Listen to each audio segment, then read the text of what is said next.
मैं हूं अविनाश कुमार दूरदर्शन टीवी से और आप देख रहे हैं दूरदर्शन टीवी।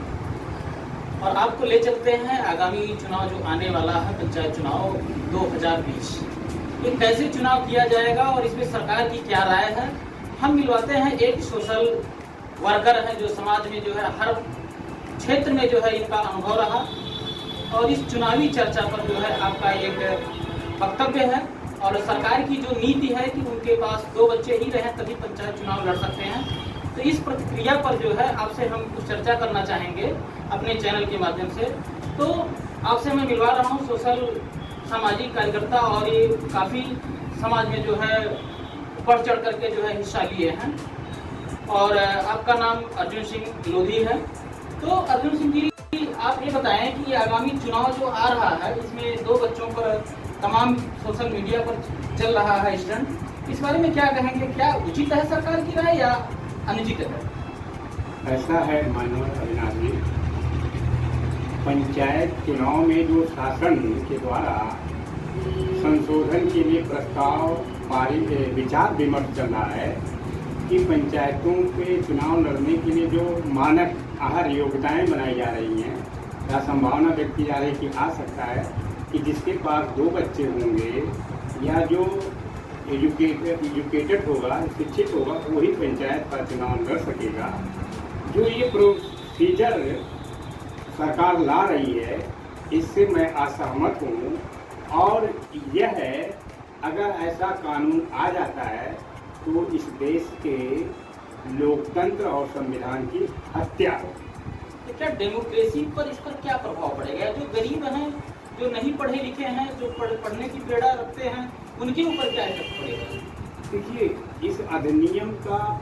सीधे प्रभाव ये पड़ेगा कि जो ये कह रहे हैं कि हम एजुकेशन ला करके शिक्षा को प्रोत्साहित करेंगे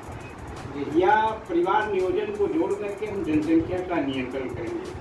तो ये तो एक इनका फितरती चाल है। इसके पीछे का जो रहस्य है, जो साजिश है,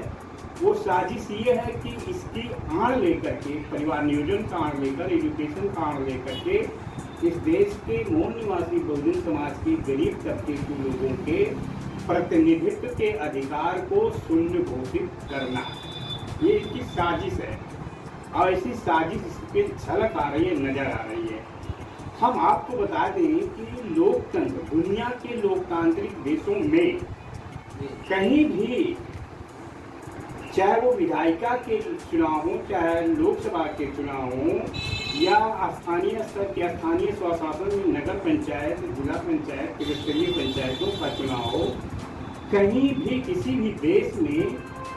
शिक्षा और जनसंख्या नियंत्रण की आहारताएं नहीं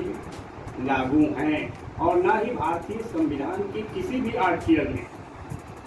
ना उसके प्रस्तावना में और संविधान के जो 22 अध्याय हैं उसमें अध्यायों में कहीं भी चुनावी प्रक्रिया का जितना भी उल्लेख संविधान के निर्माताओं ने किया है उसमें डायरेक्ट ये प्राविधान है कि वह व्यक्ति भारत का नागरिक हो और वो एक निश्चित आय पूरी कर चुका हो और उसको वोट देने का, चुनाव लड़ने का अधिकार होगा। उसमें जो हर मान्यताएं हैं, मानक हैं, उसमें ये है कि वो पागल न हो, दिवालिया न हो, किसी आपराधिक मामले में उसको न्यायालय ने सजा न दिया हो। ये उसका मानक है। और ये मानक नहीं है कि उसके पास केवल 2 बच्चे हों और वो एजुकेटेड हो, क्योंकि इस देश में जो आरएसएस नीति, इस देश में जो केंद्र की भाजपा सरकार चल रही है और देश के अधिकांश राज्यों में उसकी शासन व्यवस्था है, उसका जो सिद्धांत है, उसका जो आइडियोलॉजिकल है, वो इतिहास को दोहराने का है। 1948 और 47 के पहले का जो ये देश में सामाजिक सिस्टम थे कि जिसमें चतुर्वर्ण व्यवस्था लागू की और उसमें इस देश के शुद्ध समाज को, मूल निवासी समाज को वोट देने का अधिकार नहीं था। उसी इतिहास को दोहराने का यह एक धीमी गति यहाँ बड़ी तेजी के साथ एक चक्र चल रहा है। तो ये जो व्यवस्था लाने जा रहे हैं, इसका हर इस देश के जो प्रबुद्ध जन हैं, जो साहित्यकार हैं, जो पत्रकार हैं, मीडिया से जुड़े लोग हैं, जो स्तंभकार हैं, जो लेखक हैं, जो टीकाकार हैं, जो कानून के मीमांसा लिखते हैं, ऐसे लोगों को, सामाजिक संगठन के कार्यकर्ताओं को आगे आना चाहिए और इनके इस योजना को हतोत्साहित करने के लिए इसके व्यापक रूप से इसका विरोध होना चाहिए, इसके खिलाफ प्रक्रिया जानी चाहिए और इसके खिलाफ एक जन आंदोलन चलना चाहिए, वैचारिक क्रांति चलना चाहिए। क्योंकि ये भांप रहे हैं कि हम अगर ये प्रोसीजर ला रहे हैं तो इस देश का जो जिसके अधिकार छीनने जा रहे हैं, छीनना अधिकार वो इसमें भी बैकवर्डों का छीनेगा, इसमें दलितों का अधिकार छीनेगा, इसमें माइनॉरिटीज का अधिकार छीनेगा। अगर इनको परिवार नियोजन की बड़ी ख्वाहिश है जनसंख्या नियंत्रण करने की, तो इसके अतिरिक्त भी विकल्प हैं। विकल्प ये हैं कि जैसे चीन ने वहाँ जनसंख्या नियंत्रण करने के लिए जन कल्याणकारी योजनाएं जो सरकार से प्रायोजित वेलफेयर स्टेट के तहत नागरिक समाज को, सिविल सोसाइटी को सुविधाएं दी जाती है, वो सुविधाएं 2 से अधिक बच्चे वाले को नहीं देती चीनी सरकार। तो इसका एक मनोवैज्ञानिक दबाव पड़ता है, सुविधा का लाभ न पाने के भय के कारण वहाँ लोग जनसंख्या पे अपने आप नियंत्रण कर रहे हैं। ये चीज़ यहाँ लागू करना चाहिए, इस देश में भी राष्ट्रीय स्तर पे लागू करो। इसका स्वागत है कि जो वेलफेयर स्टेट के तहत यहाँ जन कल्याणकारी योजनाएं जैसे वृद्धावस्था पेंशन है, आपका आवास है, अन्य योजनाएं हैं, तो ऐसी योजनाओं का लाभ उनको दीजिए जिनके पास केवल 2 बच्चे हों, उनको दीजिए। ऐसा और मैं आपका कथन ये है कि मतलब जो ये सरकार पंचायत चुनाव पे लाना चाह रही है, वो विधेयक गलत है जी, जबकि उनके जो सुविधाएं हैं आम लोगों की, उस पर पाबंदियां लगाया जाए जी, जैसे चीन में लगी हुई जी जी। और इनका एक और उस पर जो ये दलील दे रहे हैं, पेश कर रहे हैं कि इस नियम को लागू करने से शिक्षा के प्रति लोगों की जागरूकता बढ़ेगी और मजबूर होकर, विवश होकर के लोग अपने परिवारों को पढ़ाने लिखाने की व्यवस्था करेंगे। तो ये जो दलील पेश कर रहे हैं, ये दर हकीकत है, इनकी दिली तमन्ना नहीं है। कहीं ऐसा तो नहीं है कि जो है पंचायत पर इनका कब्जा? हाँ, इस पे इनका ये है कि शिक्षा की आड़ में ये अल्पजन जो एक वर्ग विशेष है, खास जो वर्ण व्यवस्था का हामी वर्ग इस देश में, जो मनुस्मृति का हामिकार है, ऐसे वर्ग के लोगों को उस पर काबिज करा देना। सिस्टम पे तो एक काबिज ही है आज भी, लेकिन पंचायतों के में आरक्षण हो जाने के कारण और नई पंचायती राज व्यवस्था के लागू होने से ग्रामीण क्षेत्रों के लोगों के अंदर राजनीतिक चेतना, जागरूकता जो जग रही थी, पैदा हो रही थी, उससे इनकी चूल्हे हिल गई। ऐसा संकेत हो गए हैं कि अगर इसी तरीके से स्थानीय स्तर के चुनाव होते हैं पंचायतों पे और लगातार इनका प्रतिनिधित्व रहा, तो प्रतिनिधित्व जैसे तमाम दलितों को पंचायत में आ जाने से, जिला पंचायत अध्यक्ष बन जाने से, ब्लॉक प्रमुख बन जाने से, ग्राम प्रधान बन जाने से उनकी सामाजिक हैसियत में, उनकी आर्थिक हैसियत में इजाफा हुआ है। उनका समाज के सामने, प्रशासन के सामने उनका एक स्तर बना हुआ है, तो वो स्तर उनके बराबर हो रहा है। इसलिए वो स्तर उनके बराबर हो रहा है, तो उनको ये भय है कि धीरे धीरे इसी तरीके से अगर ये मजबूत हो गए पंचायत चुनाव के माध्यम से, इनमें जागरूकता आ गई, तो आज जो हम व्यवस्था और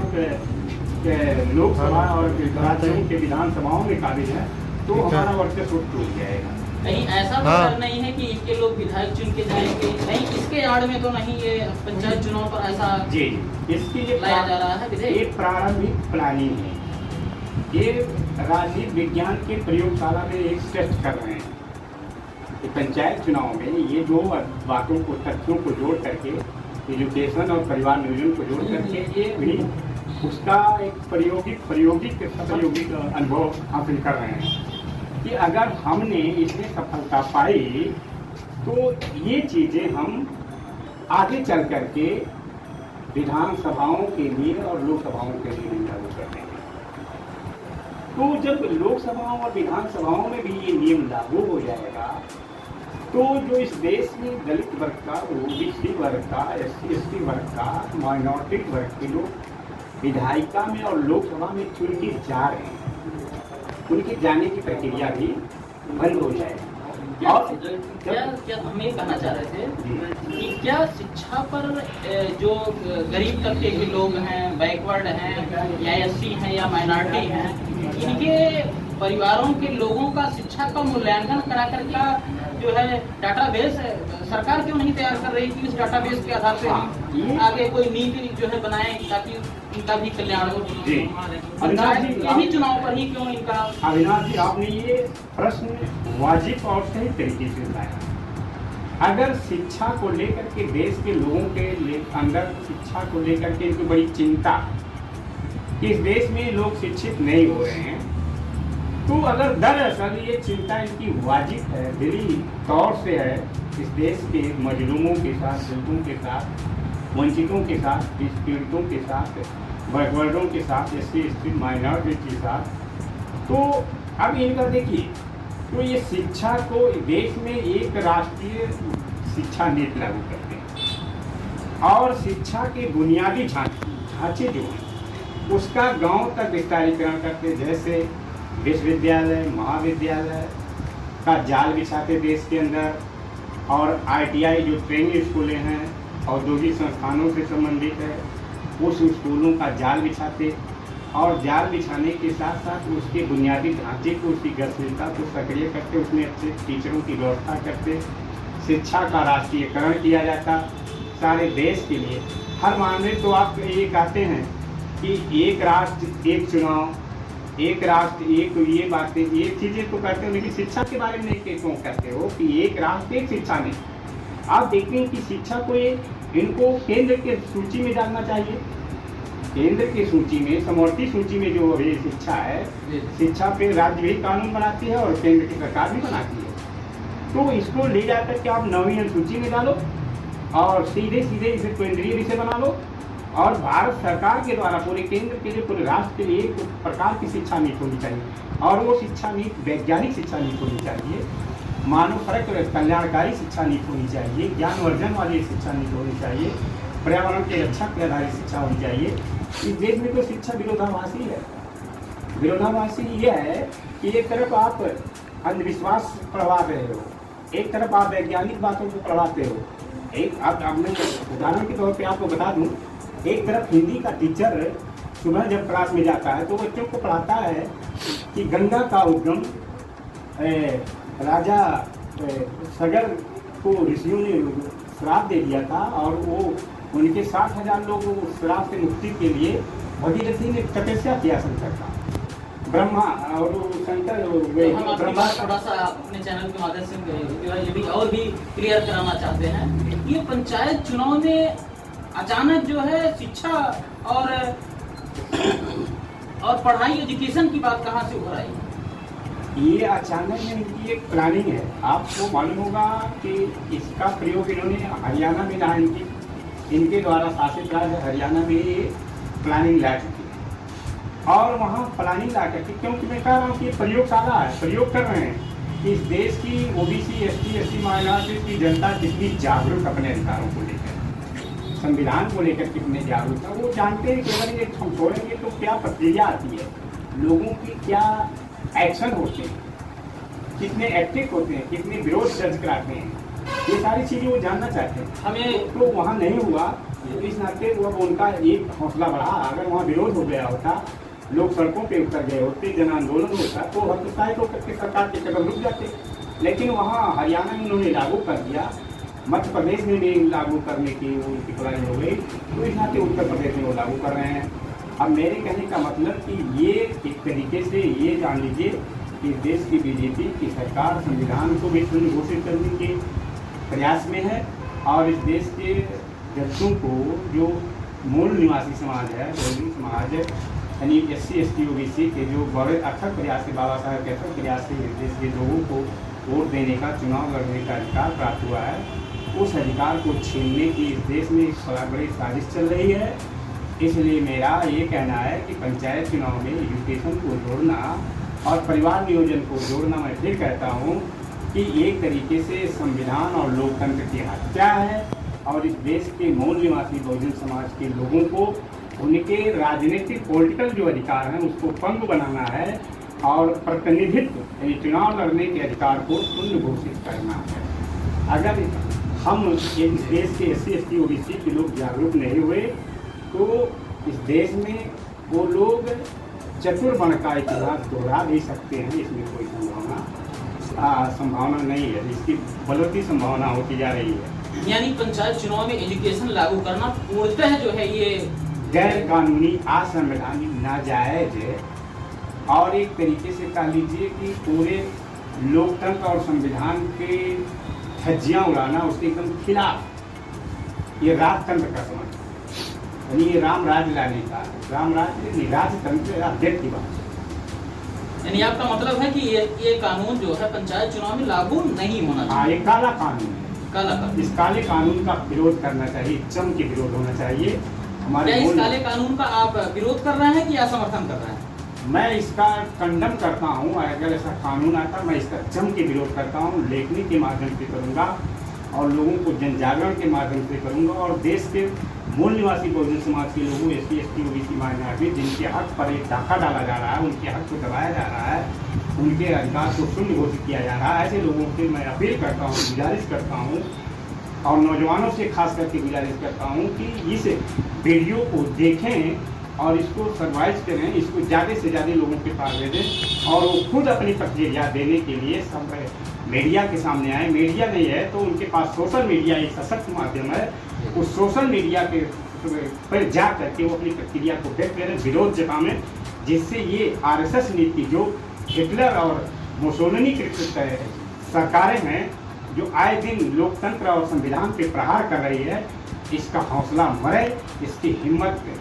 गिरे, इसकी जो हौसला बढ़ रही है उस पर हमें कुठाराघात करना होगा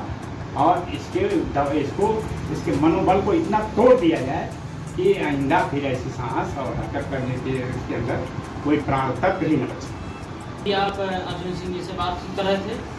धन्यवाद आपको हमारे चैनल में समय देने के लिए।